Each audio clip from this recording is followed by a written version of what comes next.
Hello everyone, so this is Akshita from Lifeline Success.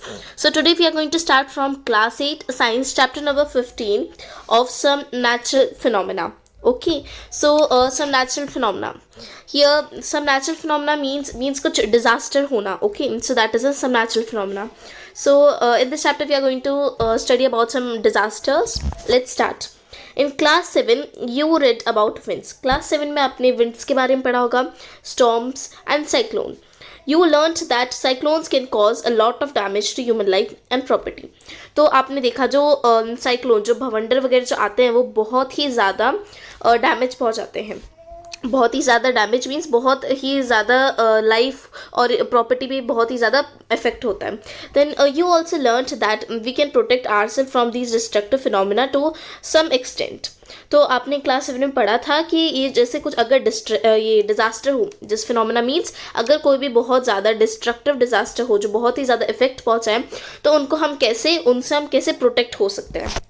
Then in this chapter we shall discuss two other destructive natural phenomena. So इस chapter में हम ऐसे दो disaster के बारे में पढ़ने वाले हैं. These are lightning and earthquake. तो उसमें जो फर्स्ट है वो लाइटनिंग है. लाइटनिंग मतलब बिजली कड़कना और अर्थक्वेक मतलब जैसे अर्थक्वेक आता है जब अर्थ हिलने लगती है, that is earthquake.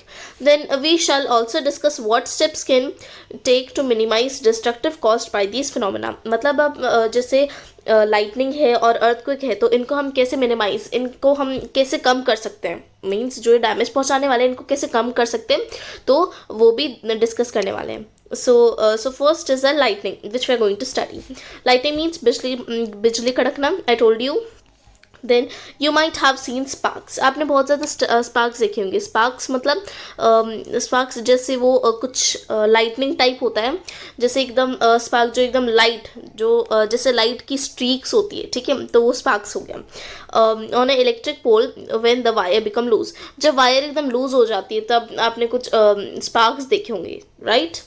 Then this phenomena is quite common when wind is blowing and shaking the wires. जब बहुत तेज़ हवाएं चलती है और जब वायर्स जो है मतलब जो पोल्स रहते हैं उनकी वायर हिलने लगती है तो आपने बहुत बार ये कॉमन है, ये आपने देखा ही होगा of course.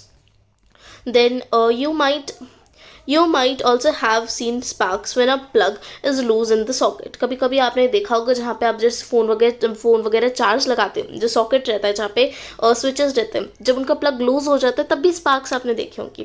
Then lightning is also an electric spark. Lightning भी एक इलेक्ट्रिकल स्पार्क ही जैसा है, but on a huge scale. But ये कैसा स्पार्क है, बहुत ही ज़्यादा स्केल पे है, मतलब बहुत ही बड़ा स्पार्क है. Then in ancient times people did not understand the cause of these sparks. मतलब पहले के ज़माने में जो लोग हैं वो समझ नहीं पाते थे कि स्पार्क्स क्यों होते, क्या रीज़न है इनके पीछे. they were therefore afraid of lightning and thought that the wrath of God was visiting them. Means जब पहले के ज़माने में ये माना जाता था जब भी लाइटनिंग मतलब सब वहाँ पे डरते थे, afraid of lightning, तब सब डरते थे और वो क्या सोचते थे, wrath of God was visiting them. जब जो गॉड हैं जो भगवान होते हैं बहुत जब wrath मीन्स गुस्सा होना, ठीक है, बहुत ज़्यादा गुस्सा हो जाते, जब वो गुस्सा हो जाते तभी वो लाइटनिंग करते थे. Okay, then now of course we understand that lighting is caused by the accumulation of charges in the clouds. तो of course ऐसा बिल्कुल भी नहीं है. अभी हमने स्टडी करने के बाद पता चला है जो लाइटनिंग है किस वजह से होती है, accumulation of charges. जब चार्जेस है, जब accumulation मीन्स जब वो चार्जेस एक साथ आते हैं, जब चार्जेस कलेक्ट होते हैं, when they join together, okay, then lighting is caused. अभी चार्जेस कहाँ पे आएंगे, in the clouds. Then we need not to be afraid of lightning. हमें लाइटिंग से डरना नहीं चाहिए वैसे, but we have to take precautions. पर हमें precautions लेने चाहिए to protect ourselves from the deadly sparks. मतलब जो sparks होते हैं लाइटिंग के तो उनसे भी means protection, उनसे हमें precaution लेना चाहिए ताकि हम उनसे बच सकें. The sparks that the Greek knew about. अब जो स्पार्क जो पहले जो ग्रीक के लोग जैसे ग्रीक्स हमें पता भी know that what does Greek mean. So जो ग्रीक्स होते थे वो क्या सोचते थे इसके बारे में, स्पार्क्स के बारे में. So let's see that it's here. The ancient Greek knew as early as 600 BC. तो 600 BC के दौरान जब टाइम था तो ग्रीक सोचते थे that when amber is a kind of resin was rubbed with fur. तो एम्बर क्या होता था, एक टाइप का रेजिन मतलब एक स्टिकी सब्सटेंस होता है जो जैसे प्लांट्स और एनिमल से हमें मिलता है, तो वो होता है, ठीक है, रेजिन। तो एम्बर क्या था, एक टाइप का रेजिन होता था, वॉज रब्ड विद फर। फर हमें पता है वो मीन्स जैसे जो भी शीप वगैरह है तो उनकी फर रहती है, उनकी बॉडी पे जो ऐसे ऐसे ऐसे ऐसे फर लगी रहती है, ओके, तो वो फर होती है। तो उनके साथ उस एम्बर को रब किया जाता था। It attracted light object such as hair. तो वो जो एम्बर है वो क्या है, जो लाइट ऑब्जेक्ट्स जो एकदम हल्के ऑब्जेक्ट रहते हैं उनको अट्रैक्ट करता था, जैसे hair, okay. then you might have seen that when you take off woolen or polyester clothes your hair stands on end। Means आपने देखा होगा कि जब वुलन और या फिर कोई भी पॉलिस्टर, वुलन या फिर कोई भी पॉलिस्टर क्लोथ जब आप लेते हो, your hair stands on end, जब आपकी हवा जो आपके जो हेयर रहते, हेयर जो होते हैं वो खड़े हो जाते हैं, right. Then if you take off these clothes in the dark you even see a spark and hear a crackling sound. Okay, जब यहाँ पे जब आप क्लोथ्स निकालते हो, जैसे स्वेटर आपने पहनी है, ओके, जब आप उसको निकालोगे या डार्क में, इन the dark, clothes in the dark में निकालोगे, तो तब क्या होगा, एक स्पार्क जैसे आपको साउंड सुनाई देगी और एक क्रैकलिंग टाइप की साउंड सुनाई देगी। Then in 1752 Benjamin Franklin an American scientist showed that lightning and the spark from your clothes are essential the same phenomena। मतलब जो 1752 में जो हमारे अमेरिकन साइंटिस्ट थे, कौन, बेंजामिन फ्रैंकलिन, तो उन्होंने हमें दिखाया था कि जो लाइटनिंग है, जब जैसे हम लोग कोई भी स्वेटर वगैरह निकालते हैं तो वो जैसे हमारे क्लोथ से जो प्रोड्यूस होती है वो वही सेम फिनोमिना, वही सेम जो घटना है, जो एक्सीडेंट है, means accident we can't say but the disasters things we can see. However it took 2000 years for this realisation to occur. So उसको 2000 साल लग गए, किसके लिए, कि लाइटनिंग जैसे ऑकर होने में, ठीक है, मीन्स इसका रियलाइज होने में कि लाइटनिंग इज अ स्पार्क, ठीक है, तो ये रियलाइज होने में 2000 साल लगे। देन ये बूजो is thinking I wonder why they took so many years to realise the similarity. तो अभी बूजो ये सोच रहे हैं कि इतने साल क्यों लगे, है ना, उसको रियलाइज करने के लिए कि इसके बीच में क्या सिमिलैरिटी, इतने टाइम क्यों लग गया। Then here Haley says that scientific discoveries are as a result of hard work by many people। Means जो साइंटिस्ट की जो भी डिस्कवरी होती है, जो भी डिस्कवर होता है, ओके, सो उसमें बहुत ही ज़्यादा हार्ड वर्क लगता है और बहुत सारे पीपल्स का हार्ड वर्क लगता है। It can sometimes takes a long time, तो कभी कभी इसके बहुत ज़्यादा ही टाइम लग जाता है इसमें। Then we shall now study some properties of electric charges. तो हमें कुछ प्रॉपर्टीज पढ़नी चाहिए, किसकी, इलेक्ट्रिक चार्जेस की। We also see how they are related to the lightning in the sky. तो अभी हमें ये देखना चाहिए कि कैसे ये जो इलेक्ट्रिकल चार्जेस हैं ये लाइटनिंग से कैसे रिलेटेड है, ठीक है। Then let us perform some activities to understand the nature of electric charges. अब इलेक्ट्रिक चार्जेस का नेचर क्या है, कब वो रिएक्ट करेंगे, कब उनका बिहेवियर कैसा होगा, तो उस नेचर को हमें अंडरस्टैंड करने के लिए, समझने के लिए एक एक्टिविटी करनी पड़ेगी। But recall first what you might have played as a game. But ये एक्टिविटी क्या है, ये आपने गेम की तरह खेली भी होगी बहुत बार। When you rub a plastic scale on your dry hair the scale can attract very small pieces of paper. Means जब आप जो प्लास्टिक स्केल है, जब उसको अपने हेयर पे, मीन्स अपने जब आपके जो बाल जब सूखे होंगे, ठीक है, बहुत ज़्यादा सूखे होंगे, तो आप एक प्लास्टिक स्केल लेना और उसको अपने हेयर के साथ रब करना। सो फिर जो और जो छोटे छोटे पीसेज होते हैं पेपर के, उनको काट के रखना। फिर जो आपके जो हेयर रहेंगे, ठीक है, like this it's a hair and these are the bits of paper, तो ये जो है हेयर की तरफ अट्रैक्ट करेंगे पीसेस, ठीक है। Then the scale can attract very small. ये हेयर के मीन्स हेयर हम लोगों ने चार्ज किया, ठीक है, तो वो हेयर की तरफ नहीं होंगे। I am so sorry for that. These will attract, these piece of paper will attract to the scale, okay. Then charges by rubbing. अब ये चार्जिंग बाय रबिंग, ये क्या होता है, सो लेट्स स्टार्ट। मीन्स रब करने से कैसे इलेक्ट्रिकल चार्जेस फॉर्म होते हैं। And this is activity 15.1। Take a used ball pen refill and rub it vigorously with a piece of polythene। फिर आपको क्या लेना, अभी आपको जैसे आई हो बॉल पेन सबके घर पे होगा, तो बॉल पेन की जो रिफिल है वो निकालिए आप। देन उसको बहुत विगरसली, मीन्स बहुत हार्ड तरीके से आप रब करो एक पॉलीथीन के साथ। Bring it close to small bring close to its small piece of paper. फिर जो आपने जो रिफिल आपके बॉल पेन की जो रिफिल आपने उसको पॉलिथीन के साथ रब किया, उसके बाद फिर वो छोटे छोटे पीस बिट्स ऑफ पेपर के पास उसको लेके आए।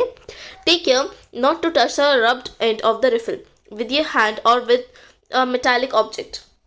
आपको ध्यान रखना है कि जो आपने रिफिल जो रब की है उसको आप टच ना करें और ना ही उसको किसके कांटेक्ट में आते, ना ही उसको मेटेलिक ऑब्जेक्ट के कांटेक्ट में नहीं आना। Repeat this activity with small piece of dry leaf. तो फिर आपको आप यही एक्टिविटी कर सकते हो, जैसे आप ड्राई लीफ ले सकते हो इसकी जगह, हस्क ले सकते हो and mustard seeds. Husk we all know that what does it mean. Husk means जो भूसा होता है या फिर लकड़ी या बुरादा, लकड़ी का बुरादा वी कैन से, सो ये हस्क होता है। एंड मस्टर्ड सीड्स, सरसों की जो बीज। देन रिकॉर्ड योर ऑब्जर्वेशंस, फिर आपको रिकॉर्ड करना है कि क्या हुआ, क्या वो अट्रैक्ट हुए। Okay, then you have to do this activity. Then when a plastic refill is rubbed with polythene, it acquires a small electric charge. जब जो प्लास्टिक की रिफिल रहेगी, जब उसको पॉलिथीन के साथ रब करोगे तो उसके कांटेक्ट में इलेक्ट्रिक चार्ज आएगा। Similarly, when a plastic comb is rubbed with dry hair, it acquires a small charge.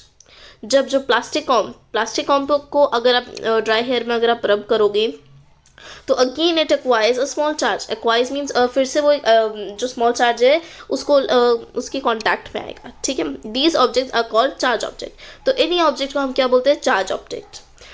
In the process of charging the refill and the plastic comb, polythene and hair also gets charge. Means इस process में जो हम लोगों ने देखा कि charging the refill, जब हम लोग रिफिल को रब करें वो चार्ज हो गई, एंड तो हम लोग उसको प्लास्टिक कॉम्ब के थ्रू रिफिल और जो प्लास्टिक कॉम्ब है, फिर polythene and hair also gets charge. जैसे रिफिल और प्लास्टिक कॉम्ब को हम लोगों ने रब किया, ठीक है, तो फिर वो भी क्या, पॉलिथीन और हेयर भी क्या, वो भी चार्ज हो गए, right. Then let's try to charge some other objects that are familiar to you.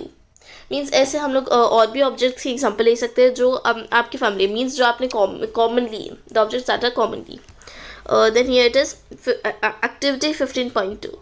Let's do this.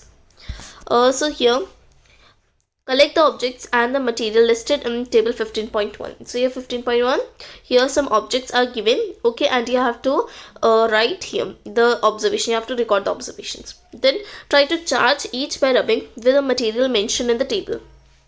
तो आपको ये एक्टिविटी करनी है और आपको मीन्स अपने ऑब्जर्वेशंस लिख रहे कि क्या आपने फाइंड किया, क्या वो चीज़ जो है चार्ज हुई, क्या वो अट्रैक्ट हुई, ये चार्ज हुई या नहीं हुई, या अट्रैक्ट हुई या नहीं हुई।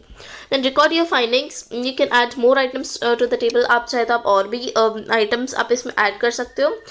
सो फर्स्ट यहाँ पे है ऑब्जेक्ट रब, जो ऑब्जेक्ट को रब किया जा रहा है।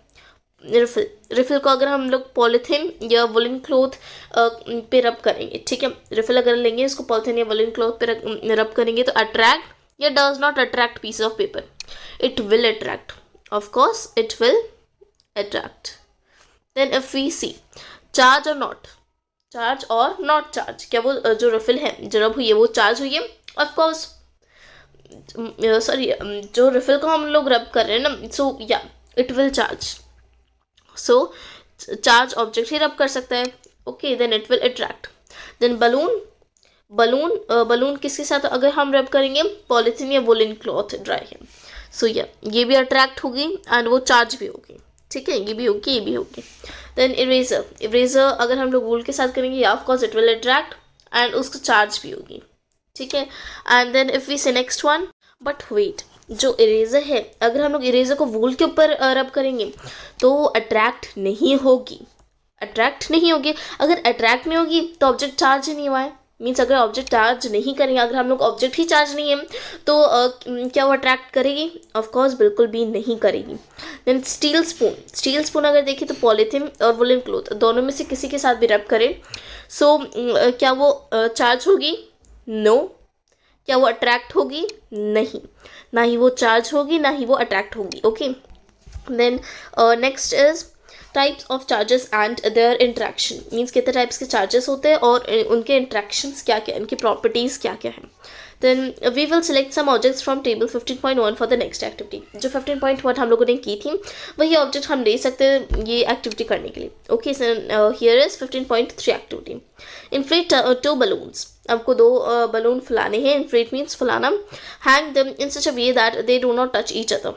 आपको उनको इस तरह टांगना है कि वो एक दूसरे के साथ कांटेक्ट में नहीं आए।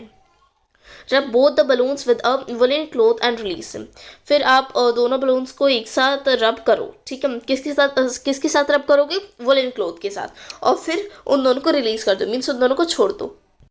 देन सो हियर जैसे आप ये 15.1 में आप देख सकते हो यहाँ पे, जैसे ये हम लोगों ने बलून ऐसे लिए, उनको रब करने के बाद फिर उन दोनों को छोड़ दिया, तो वो क्या है, अभी दूर दूर हो गए, ठीक है। ये पहले पास में थे, राइट, अभी ये एक दूसरे से दूर हो गए।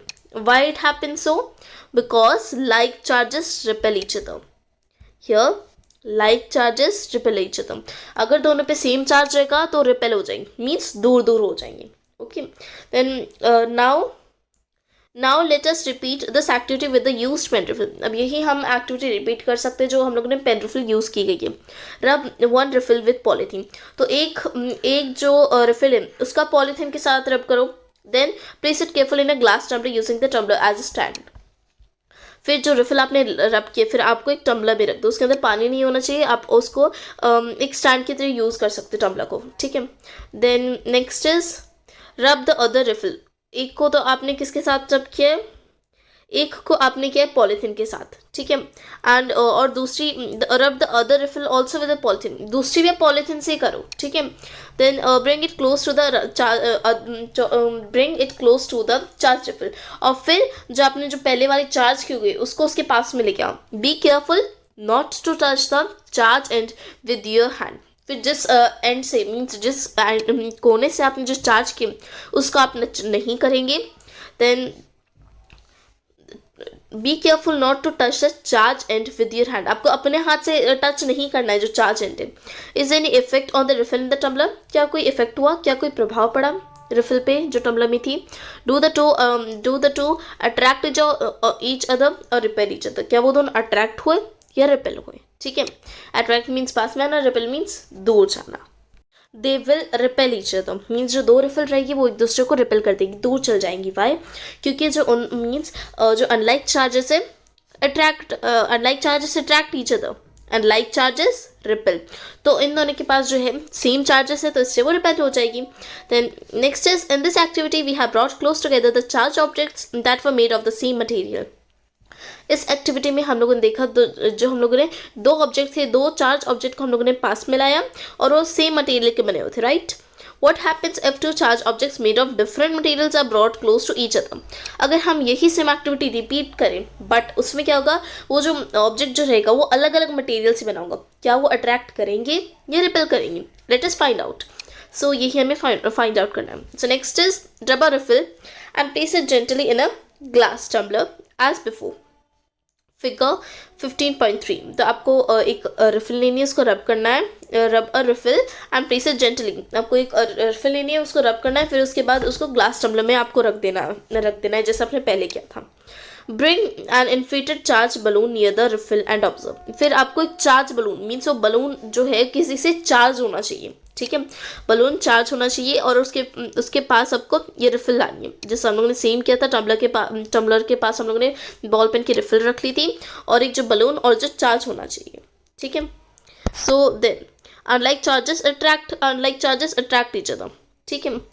तो यहाँ पे जो है सी ये चार्ज है, बलून क्या है, चार्ज है, बट ये क्या है, जो रिफिल है वो अनचार्ज है। रिफिल हम लोगों ने अभी चार्ज नहीं की बट जो बलून है वो चार्ज है, इससे दोनों अट्रैक्ट हो रहे हैं, ठीक है। They both are attracting each other. So unlike charges attract each other, मतलब जिनके पास सेम चार्जेस नहीं होते तो वो एक दूसरे को अट्रैक्ट करते हैं। The next is let's summarize the observations. अब जो हम लोगों ने ऑब्जर्वेशन, जो अभी हम लोगों ने एक्टिविटी में जो ऑब्जर्वेशंस रिकॉर्ड की, so let's summarize them, let's recall them. So first is a charge balloon repelled charge balloon. हम लोगों ने देखा कि एक चार्ज बलून मीन्स अगर यहाँ पे एक चार्ज बलून है और ये दूसरा चार्ज बलून है तो ये रिपेल करेंगे क्योंकि इसके पास भी सेम चार्ज है और इसके पास भी, तो ये रिपेल करेंगे।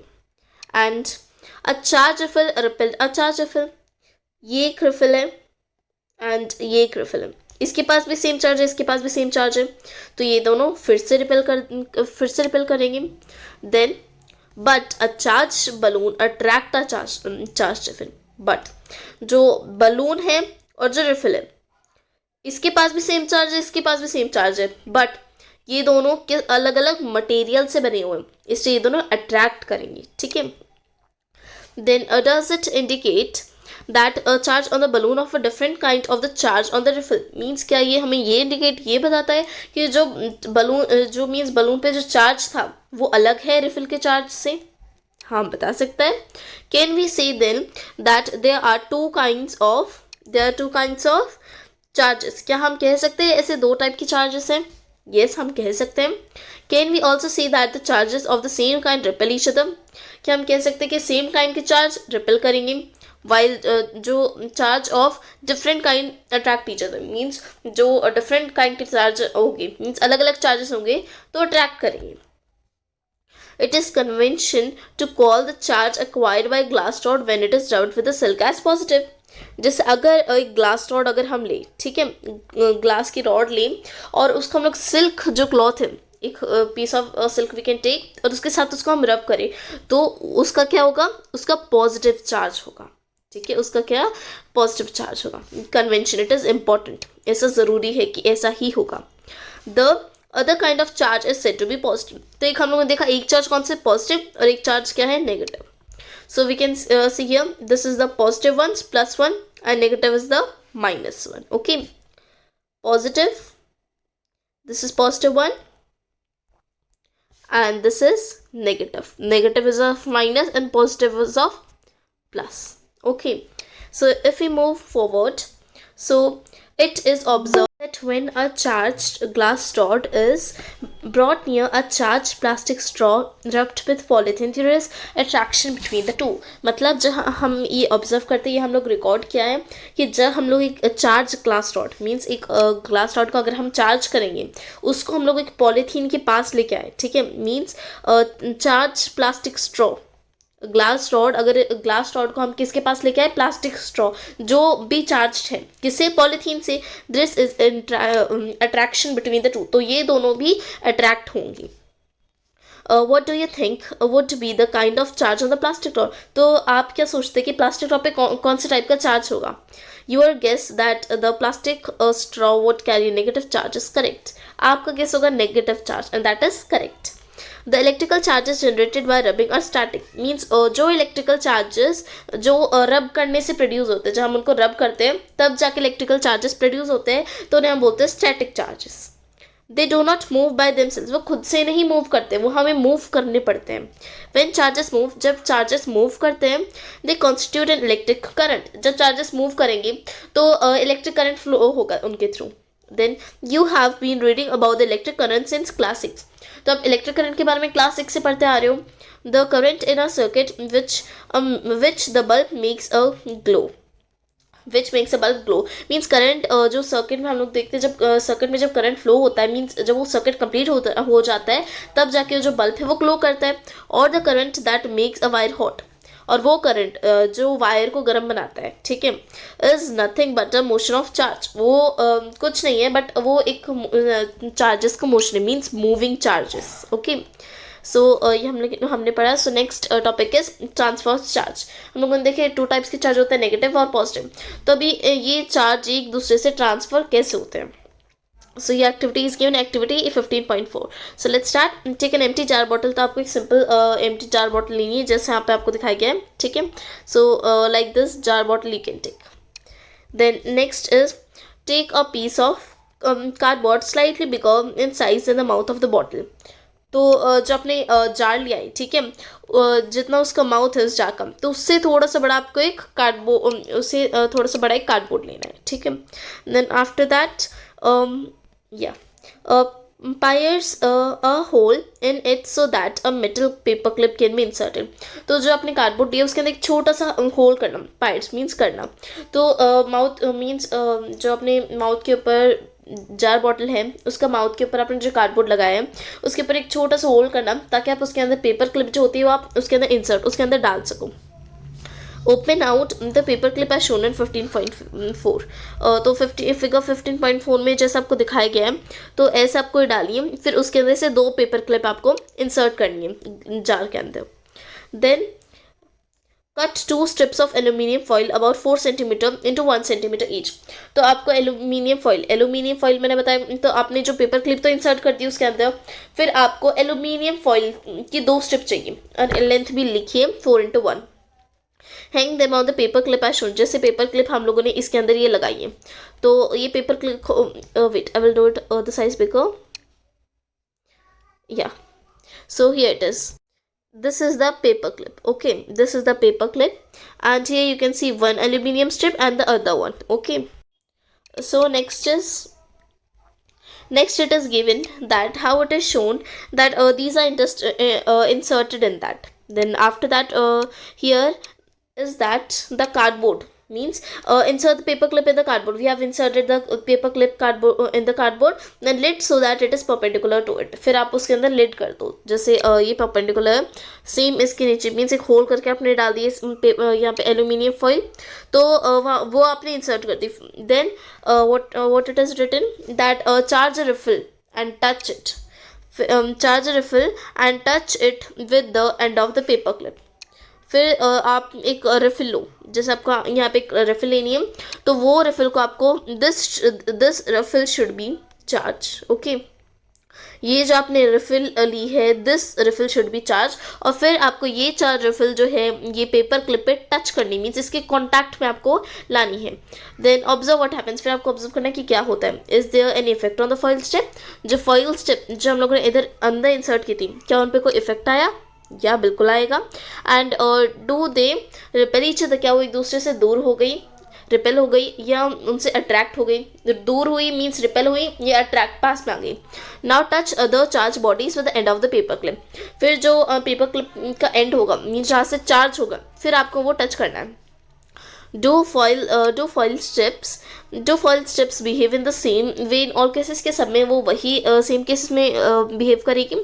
Can this apparatus be used to whether a body is charged or not? Apparatus means any device, apparatus means कोई भी डिवाइस जो डिटेक्ट कर सके, मीन्स ये इंडिकेट ये बता सके कि वो ऑब्जेक्ट जो भी वो बॉडी है या ऑब्जेक्ट वो चार्ज है या नहीं है। Can you explain why the foil steps repel each other, क्या बता सकते हो फॉइल स्टेप्स रिपेल क्यों हुई? So next here what it is written, ये बताया गया है कि जो हम लोग ने पेपर क्लिप डाली थी और ये चार्ज रिफिल चार्ज है, बट जो पेपर क्लिप है वो अनचार्ज है। ठीक है, तो जो ये दोनों क्या है, एक चार्ज है और एक ये चार्ज है बट ये अनचार्ज है पेपर क्लिप। ओके, तो उसके बाद जो फिर ये जो चार्ज मीन्स इसने पेपर क्लिप को भी चार्ज बना दिया, फिर वो चार्ज कहाँ पे आएगा? वही सेम चार्ज दोनों में आएगा, क्योंकि रिफिल तो एक ही है। ओके, तो वही सेम चार्ज दोनों ही एल्यूमिनियम फॉइल स्ट्रिप्स में आएगा, और वही सेम अगर आया मीन्स लाइक चार्जेस आए तो इट विल रिपेल, तो इसलिए वो रिपेल होगी। Then the aluminum foil strips receive the same charge from the charge refill through the paper clip. Remember that metals are good conductors of electricity. Aluminium foil strips जो है उन दोनों का same charge है, ये मैंने आपको बताया। तो मतलब रिफिल तो एक ही है, उसके पास चार्ज है, और वो पेपर क्लिप के पास जाएंगे तो दोनों के सेम चार्ज होगा। बट आपको ये याद रखना है जो मेटल्स है वो गुड कंडक्टर ऑफ इलेक्ट्रिसिटी है। Then the strips carrying similar charges repel each other and they become wide open.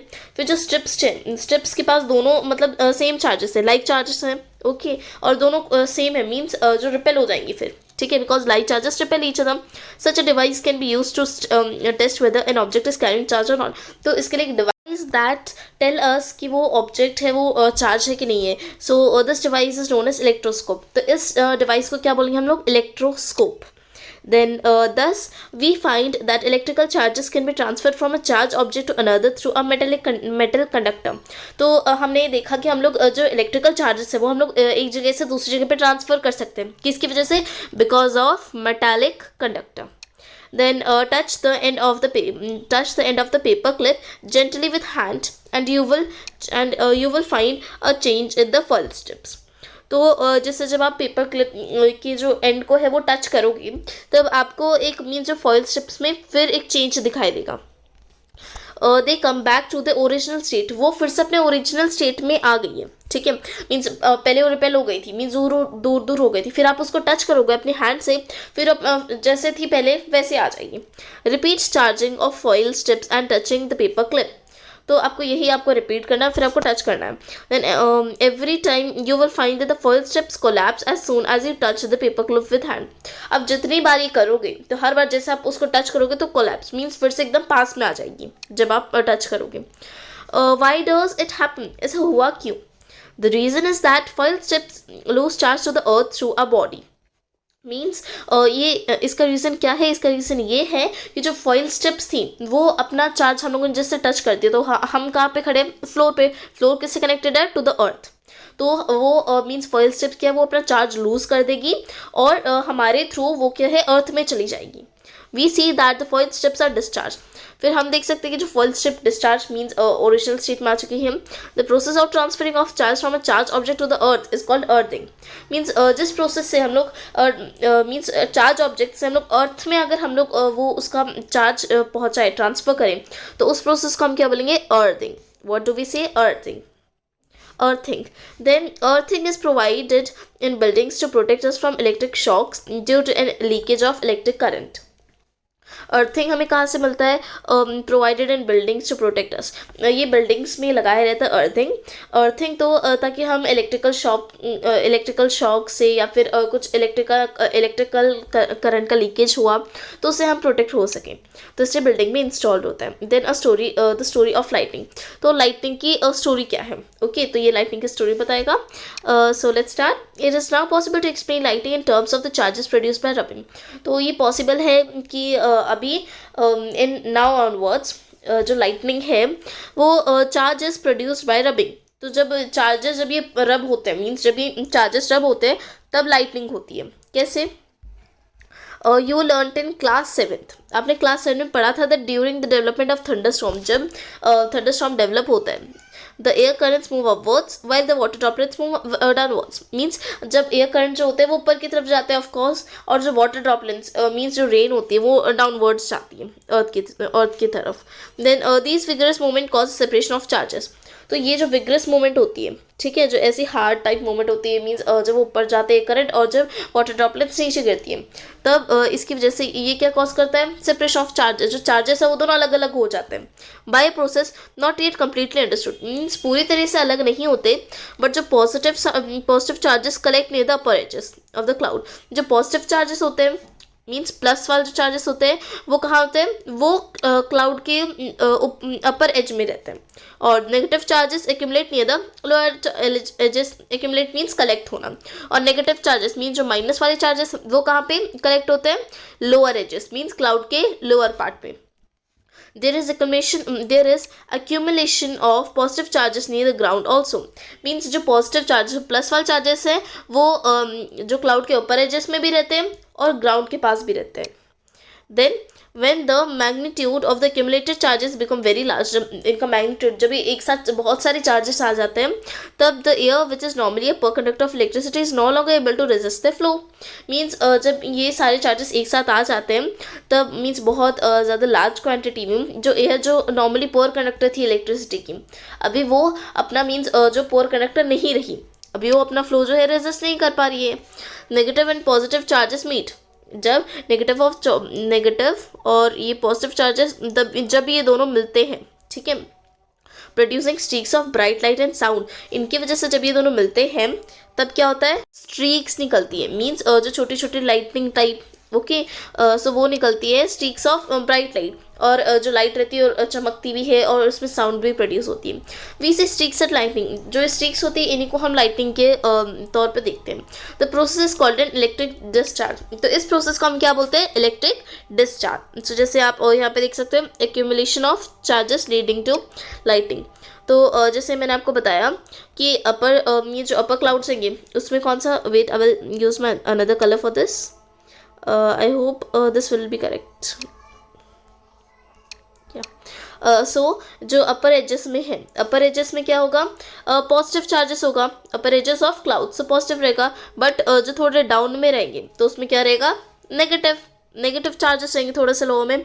But जो ग्राउंड के पास होंगे near to the ground there will also the positive charges. जब ये दोनों पॉजिटिव, ये वाले पॉजिटिव और ये वाले पॉजिटिव जब मिलेंगे तो बिजली कड़केगी. Then the lightning occurs.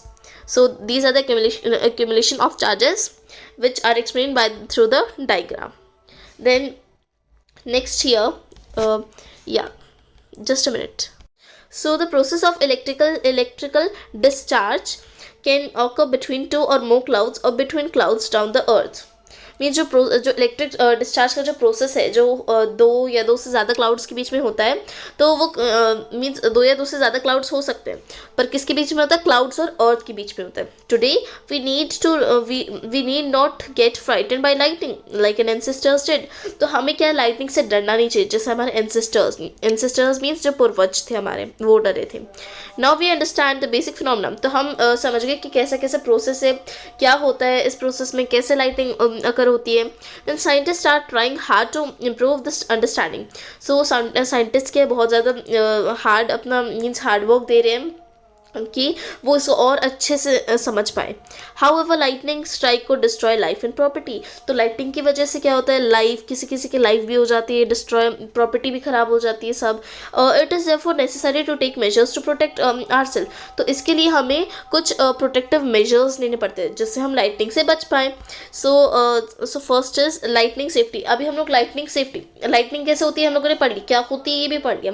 अभी कैसे हम उसको safety measures how we can take. During lightning and thunderstorm no open place is safe. तो लाइटनिंग का होती है बाहर, ठीक है, means out of the house या ग्राउंड पे या ओपन फील्ड वगैरह वहाँ पे होती है. तो जो ओपन जगह है, ठीक है, जहाँ ओपन जगह है तो वो आपके लिए सेफ नहीं है, ठीक है. So first is hearing thunder is an alert to rush to a safer place. जब आपको पहला ही थंडर सुनाई देता है, बिजली कड़कने की आवाज़, तो आपको ये आपके लिए एक अलर्ट है, ठीक है, कि आप एक सेफर प्लेस की तरफ रश करो, मीन्स उसकी तरफ जाओ. Then after hearing the last thunder wait for some time before coming out of the safe place. अगर आपको लास्ट थंडर सुनाई दे, जब लास्ट बार बिजली कड़कने के बाद सुनाई दे, तो आपको थोड़ी देर, जहाँ पे आप सेफर प्लेस पे हो तो वहाँ पे आपको थोड़ी देर वेट करना चाहिए और फिर जाना चाहिए.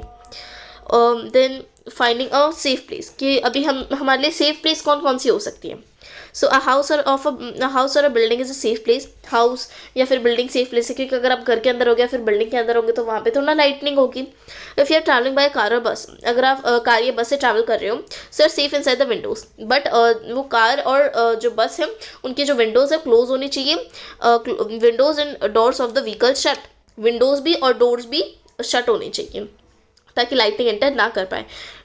Does and don'ts during a thunderstorm. तो हमें क्या करना चाहिए, डज मीन्स क्या करना चाहिए, और डजेंट जो नहीं करना चाहिए हमें थंडरस्टॉर्म या लाइटनिंग के दौरान. तो आउटसाइड मीन्स घर के बाहर. Open vehicles like motorbikes, tractors, construction machinery, open cars are not safe. जैसे मोटर बाइक मीन्स वो क्या रहती है, ओपन रहती है, तो इससे लाइटिंग कभी भी आ सकती है. या ट्रैक्टर्स वगैरह, कंस्ट्रक्शन मशीनरी, ओपन कार्स, वो सेफ नहीं है हमें बिल्कुल भी. ओपन फील्ड जो मीन्स खुली जगह होती है, टॉल ट्रीज, लंबे लंबे पेड़ होते हैं. शेल्टर्स एंड पार्क्स, जो पार्क्स में शेल्टर लेना. एलिवेटेड प्लेस मीन्स जो एकदम खुली फील्ड है. Do not protect us from lightning strokes, mean जो लाइटनिंग के स्पार्क्स होते हैं, स्ट्रोक्स जो होते हैं, तो उनसे हमें नहीं बचा सकती. Carrying an umbrella is not at all good idea during thunderstorm. जब भी थंडरस्टॉर्म होता है मीन्स जब भी लाइटनिंग होता है, थंडरस्टॉर्म मीन्स तूफान होता है, मीन्स वही same as it is lightning.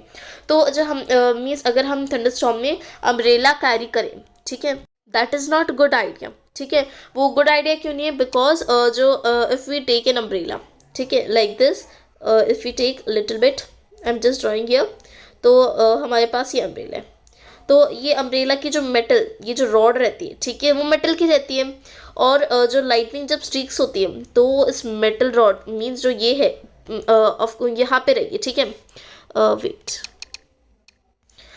जो लाइटनिंग है वो यहाँ से कड़केगी या फिर बीच से भी, कहीं से भी कड़क सकती है. तो वो इसके जो थ्रू है, ठीक है, ये एक पीस ऑफ क्लॉथ से बना रहता है. तो इस पीस ऑफ क्लॉथ के थ्रू मेटल, ये क्या है, मेटल वायर है, मीन्स एक मेटल रॉड है, इसके थ्रू हमें पहुंच सकती है, मीन्स. और हम इसको पकड़ के रखते हैं, राइट. तो इसकी वजह से हमें इलेक्ट्रिक शॉक लग सकता है, इसलिए ये गुड आइडिया नहीं है बिल्कुल भी. If in a forest take shelter under shorter trees. हम फॉरेस्ट में मीन्स जो छोटे छोटे पेड़ हैं, जो छोटे छोटे ट्रीज हैं, उनके अंदर शेल्टर ले सकते हैं. If no shelter is available and you are in an open field, stay far away from all trees. Means अगर कोई भी आपके पास जगह नहीं है, कोई भी जगह आपके पास नहीं है कि कहाँ आपको शेल्टर लेना आपको नहीं पता, और खुली जगह है, तो आप जो बड़े बड़े पेड़ हैं, जो टॉल ट्रीज हैं, उनसे आपको दूर रहना चाहिए. स्टे अवे फ्रॉम पोल्स और अदर मेटल ऑब्जेक्ट्स. मीन्स आपको क्या है, जो पोल्स जो रहते हैं, जो बिजली के खंभे रहते हैं, तो और मेटल ऑब्जेक्ट्स उनसे दूर रहना चाहिए. Do not lie in the ground, आपको ग्राउंड पे नहीं रहना चाहिए. ठीक, ग्राउंड पे बिल्कुल बैठना कुछ भी नहीं है. इंस्टेड ग्राउंड पे बैठने की जगह squat low on the ground. Squat low means like this position, like this boy has taken. So तो आपको इस पोजिशन में क्या करना होता है, squat low on the ground. Place your hands on your knees, जो नीज आपको बेंड करके बैठना पड़ता है और अपने दोनों हाथ अपनी नीज पे रखना है. With your head between the hands, तो जहाँ पे आप हैंड रखोगे तो उसके ऊपर आपको अपना सिर रखना है. Like head down, we do it in school. This position will make you the smallest target to be struck. Means इसके बहुत ही ज़्यादा कम चांसेस है कि आपको लाइटनिंग लगने के बहुत ही कम चांस है. तो ये थे आउटसाइड. ठीक है, अभी इनसाइड मीन्स घर के अंदर हम लोग क्या सेफ्टी मेजर्स ले सकते हैं. So, lightning can strike telephone cords, electrical wires, and metal pipes. To remember, lightning is an electrical discharge. Lightning जो है टेलीफोन कॉर्ड्स मीन्स इनके थ्रू, या इलेक्ट्रिकल वायर्स, मेटल पाइप वगैरह, क्योंकि metal is a good conductor of electricity, तो इनके through पहुंच सकती है लाइटनिंग. हमें लाइटनिंग शॉक लग सकता है. क्या आपको याद है कि हम लोग पढ़ा था कि लाइटनिंग क्या है, एक इलेक्ट्रिकल डिस्चार्ज है. So during a thunderstorm contact with these should be avoided. Contact हमें बिल्कुल नहीं करने चाहिए. बात मीन्स फ़ोन वगैरह हमें बिल्कुल यूज़ नहीं करना चाहिए. It is safer to use mobile phones and cordless phones. आप मीन्स ये सेफ़ है अगर आप मोबाइल फ़ोन या फिर कॉर्डलेस मीन्स जिनके पास वायर नहीं है वैसे वाले. बिकॉज जो पहले के टाइम में लैंडलाइन होती थी, जो उनकी वायर होती थी, तो उनकी वजह से इलेक्ट्रिक शॉक लगने के चांसेस ज़्यादा थे. तो कॉर्डलेस मीन्स जिनके पास, जिन फ़ोन्स में वायर नहीं है. However, it is not wise to call up a person who is receiving a phone through a wired phone. Means ये समझदारी, wise means ये समझदारी का काम नहीं. अगर आप किसी को फ़ोन मिला रहे हो और जिसको फ़ोन मिला रहे हो वो किस फ़ोन से उठा रहा है, वायर, मीन्स जिस फ़ोन पे वायर लगी है. ठीक है, so that is not good idea at all. Bathing should be avoided during thunderstorm to avoid contact with running water. So आपको बाथिंग जो है, बाथिंग अवॉइड करनी चाहिए थंडरस्टॉर्म में, ताकि जो running water, because running water is also a good conductor of electricity. So from that water you may get electric shocks, so bathing should be avoided at all. Then electrical appliances like computers, TVs, etc. should be unplugged. So जैसे electrical appliances जैसे computer, TV, ये सब, ये unplugged means इनके जो switches आपको निकाल के रख देने. Electrical lights can remain on, मतलब जो लाइट रहेगी उसको ऑन रहने देना. दे do not cause any harm, उनकी वजह से कोई हार्म नहीं पहुंचता है. सो देन यहाँ पे एक डिवाइस दिया है, लाइटनिंग कंडक्टर. ठीक है, तो lightning conductor, let's read what is it. Lightning conductor is a device use to protect building from the effect of lightning. Lightning conductor एक डिवाइस है जो हमें मीन्स जो हमें प्रोटेक्ट करता है, जो हमें मीन्स हमें not, we can say to the buildings, means जो बिल्डिंग को प्रोटेक्ट करता है ताकि लाइटनिंग का कोई इन पे इफेक्ट ना हो. A metallic rod taller than the building is installed in the walls of the building during its construction. जब बिल्डिंग्स बनती है तो एक मेटालिक रॉड मीन्स एक टाइप की रॉड, जैसे आप यहाँ पे फिगर में देख सकते हो. ठीक है, तो एक ऐसी टाइप की जो रॉड है ना, वो जब बिल्डिंग बनती है तभी उसके कंस्ट्रक्शन में लगा दी जाती है, इंस्टॉल की कर जाती है. थोड़ी सी बिल्डिंग से थोड़ी सी टॉलर होती है, जैसे आप देख सकते हो ये तो रॉड है पूरी यहाँ तक, बट ये थोड़ी सी रॉड इधर भी रहती है, मीन्स थोड़ी सी बिल्डिंग से टॉल रहती है. आपने बहुत बार देखा भी होगा. So then once one end of the rod is keeped out in the air. एक रॉड तो मीन्स ऊपर रहता है, जो मीन्स खुली हवा में रहता है, and the other is buried deep in the ground. और जो दूसरा, ये तो हम देख सकते हैं पूरा जो ये वाला एंड है ये पूरी ओपन एयर में. ठीक है, एंड दूसरा वाला कहाँ पे, ये बिल्कुल पूरा ग्राउंड में, deep buried in the ground, बहुत ही ग्राउंड की गहराई में. Then the rod provides easy rod for the transfer of electric charge to the ground. तो इसकी वजह से क्या है, जो इलेक्ट्रिक चार्ज है आसानी से अर्थ में पहुंच जाते हैं, तो ये एक ईजी राउट है, easy route. The metal columns used during construction, electrical wires and water pipes in the buildings also protect us from an extent. तो जो मेटल कॉलम्स है, जैसे मेटल की जो भी ऑब्जेक्ट्स हैं वो भी कंस्ट्रक्शन की process during it is also use. और जो इलेक्ट्रिक वायर्स या वाटर पाइप्स जो बिल्डिंग में लगी रहती है वो भी हमें मीन्स एक्सटेंट एक थोड़ी हद तक हमें प्रोटेक्ट करती है. Then but do not touch them during a thunderstorm.